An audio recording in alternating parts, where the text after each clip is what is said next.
حضرت معاذ رضی اللہ تعالی عنہ جو بڑے جلیل القدر صحابہ میں سے ہیں، انصار میں سے ہیں، ان کے بارے میں حضور کا یہ قول بھی میں آپ کو سنا چکا ہوں کہ عالمہم بالحلال والحرام معاذ بن جبل، میرے صحابہ میں حلال اور حرام کا سب سے زیادہ جاننے والا وہ معاذ بن جبل ہے رضی اللہ تعالی۔ وہ بیان کر رہے ہیں کہ تبوک کی طرف جب ہم سفر کرنے چل رہے تھے حضور کے ساتھ، اور آپ کو علم ہونا چاہیے کہ اس وقت حضور کے ساتھ 30,000 کا لشکر تھا، تو صورتحال یہ ہوتی تھی کہ رات بھر سفر کرتے تھے۔ پھر جیسے ہی صبح ہوئی، وہ واقعہ بیان کر رہے ہیں، تو فجر کا وقت ہوا، حضور نے ہمیں نماز فجر پڑھائی اور پھر لوگ سوار ہو گئے، اس لیے کہ جب تک ذرا دھوپ کی تمازت نہ ہو اس وقت تک جتنا اور سفر قطع ہو جائے اچھا۔ لیکن رات بھر جو جاگتے رہے تھے تو اس کا نتیجہ یہ تھا کہ اس وقت اکثر لوگ کیا سب کے سب لوگ اونگھ رہے تھے۔ نتیجہ یہ ہوا کہ سواریوں کو آزادی مل گئی، کنٹرول نہیں کر رہا جو اس کے اوپر سوار ہے، تو وہ کچھ چلتی بھی تھی، کچھ چر بھی لیتی تھی آس پاس کے کیکر کے درختوں سے، کچھ ناشتہ میں نے کہا تھا ناشتہ بھی کرتی جا رہی ہیں اونٹنیاں اور اونٹ، اور پھر آگے بڑھ بھی رہے، تو لشکر جو ہے پھیلا ہوا ہے پورے جواد الطریق۔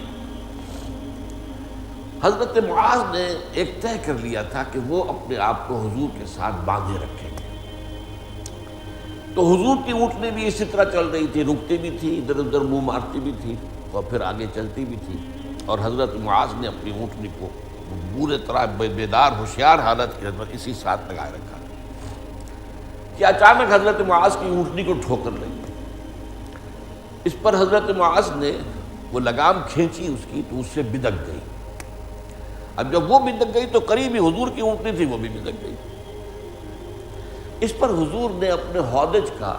پردہ اٹھایا، ادھر ادھر آپ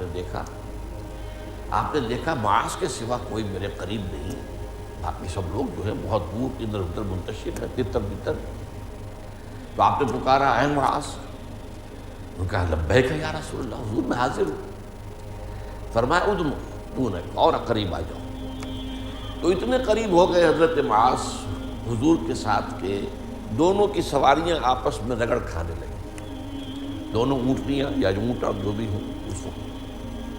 اس وقت حضور نے سب سے پہلے تو ایک تبصرہ کیا کہ میں نہیں سمجھتا تھا کہ لوگ مجھ سے اتنے فاصلے پر ہوں گے۔ اب اس کا پس منظر میں آپ کو بیان کر چکا ہوں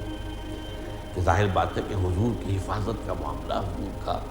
یہ تو ہے، اس کے اعتبار سے تو آس پاس قریب ہونا چاہیے تھا لوگوں کو، اور سفر سے واپسی پر واقعہ بھی پیش ہوا گیا، وہ بھی میں بیان کر چکا، اب دوبارہ دہراؤں گا نہیں۔ تو حضور نے حیرت کا اظہار کیا کہ ہمارے قریب کوئی بھی نہیں ہے سوائے تمہارے۔ اس پر جو ہے حضرت معاذ نے بجائے اس کے، میں نے لفظ استعمال کیا تھا بجائے اس کے کہ نمبر بنائے اپنے، اور یہ کہ دوسروں کی کچھ نہ کچھ جو ہے وہ تحقیر کر دے، یا اگر ہم میں سے کوئی ہوتا تو یہ کرتا۔ حضرت معاذ نے کہا حضور لوگ جو ہیں رات کی جو شب بیداری کی وجہ سے جو ہے اونگ گئے ہیں، تو وہ جو سواریاں ہیں وہ آزاد ہو گئی ہیں، وہ چر چک بھی رہی ہیں، چل بھی رہی ہیں۔ اب اس پر دیکھیے حضور کا تبصرہ کیا تھا، اما کنت ناعسا، ہاں میں بھی اونگ رہا تھا، آپ نے بھی کوئی اپنی کوئی مافوق البشر ہونے کی حیثیت کو وہاں واضح نہیں کیا، وہ جو بھی انسانی تقاضے ہیں، بشری تقاضے ہیں، وہ آپ کے ساتھ بھی، انا کنت ناعسا، میں بھی اونگ رہا تھا۔ اب اس کے بعد حضرت معاذ نے جب دیکھا کہ حضور مجھ سے اس وقت خوش ہیں، میں جو لگا ہوا ہوں ساتھ، تو اس پر ظاہر بات ہے کہ بشاشت ہے حضور کے چہرہ مبارک میں۔ اب انہوں نے کہا خلوت بھی ہے کہ اللہ کے نبی مجھے اجازت دیجئے کہ میں آپ سے ایک بات پوچھوں، قد امرضتنی واسقبتنی واحزنتنی، جس نے مجھے بیمار کر دیا ہے، بہت غمگین کر دیا ہے، بہت ہی مجھے جو ہے سقیم کر دیا ہے۔ حضور نے فرمایا سلم ما شئت، جو چاہتے ہو پوچھو۔ طبیعت جو ہے اس نے آپ کو معلوم ہے بشاشت پڑتی ہے آپ کو، ویسے بھی ظاہر بات ہے کہ ایک صحابی سوال کر رہا ہے تو جواب تو دینا ہے،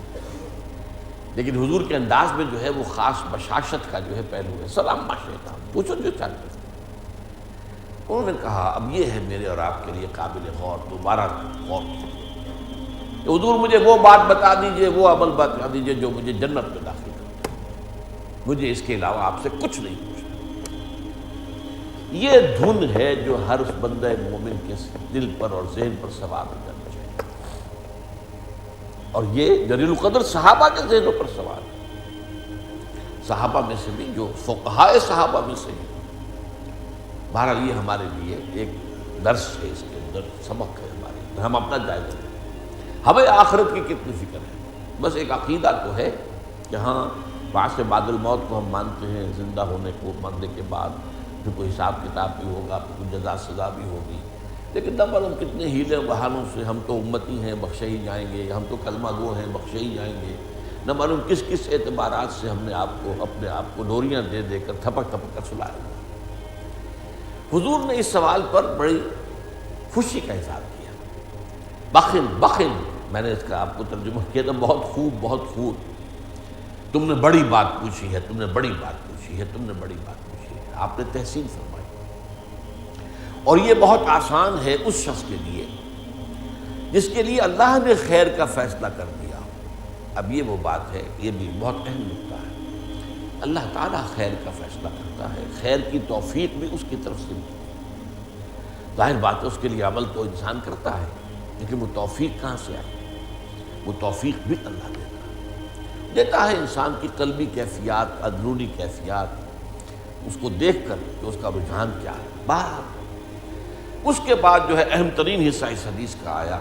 اور وہ جامع ترین الفاظ ہیں، اور اس میں دین کی کل حقیقت کو اصل میں ایک جملے میں لایا گیا ہے۔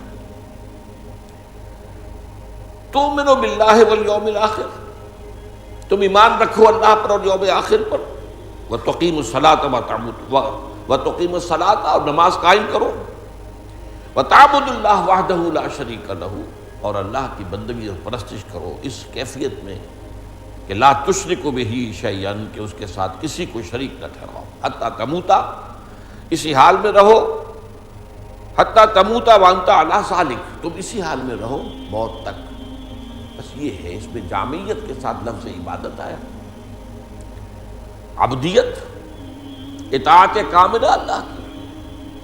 اور اللہ کی محبت ہر شے سے بڑھ کر، اور یہ اطاعت کاملہ یہ ہمہ وقت، ہمہ تن، ہمہ وجود، اور شرک سے بالکل پاک، اور شرک بھی شرک فی الذات، شرک فی الصفات، شرک فی الحقوق، شرک جلی، شرک خفی، شرک فی العقیدہ، شرک فی العمل۔ اب یہ ساری باتیں یہاں تفصیل سے بیان کرنے کی نہیں ہیں، لیکن یہ جامع ترین الفاظ ہیں۔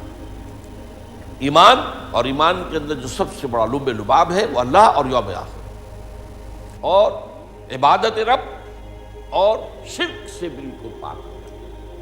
اسی حال میں اگر رہو یہاں تک کہ موت آ جائے، کوئی حادثہ پیش نہ آ جائے کہ جس سے کوئی تمہاری کیفیت بدل جائے، تو جنت میں داخل ہو جاؤ۔